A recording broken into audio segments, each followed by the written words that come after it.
আসসালামু আলাইকুম রহমতুল্লাহ। আলহামদুলিল্লাহ, আজকে চলে আসলাম নতুন একটি ছাগলের খামারে। এখানে একটা সুন্দর কথা হলো, এখানে একটি লোক দুটি ছাগল দিয়ে আজকে মোটামুটি 15 থেকে 20টি ছাগল করে ফেলছে।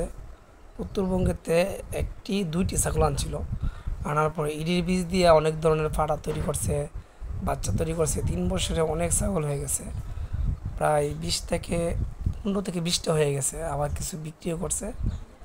তো অনেক সুন্দর ছাগলটি। এখানে আবার দেশি ছাগলে একটা কিনছিল, ভিডিও আবার উনি বাড়াইছে। তো আলহামদুলিল্লাহ, দেখেন কত সুন্দর লাগে ছাগলটি। আর এখানে একটা পাটা ছাগল আছে, আপনাদের দেখাবো। অনেক বড় ছাগলটা, কিন্তু এই মার ঘরে জন্ম নিচ্ছে। আর এটা হয়েছে ছাগলের বাচ্চা, ওই দেশি ছাগলের পেটে এই বাচ্চাটা হয়েছে, বুঝছেন। দেশি আইন না, ওই পাটা দিয়ে বীজ দিছিল, তারপরে এটা হইলো। তো ছাগল পালতে পারলে আলহামদুলিল্লাহ। এই দেখেন কত সুন্দর ছাগল, কোয়ালিটি দেখেন। দেশির পেটেও একটা ছাগলের বাচ্চা হয়েছে।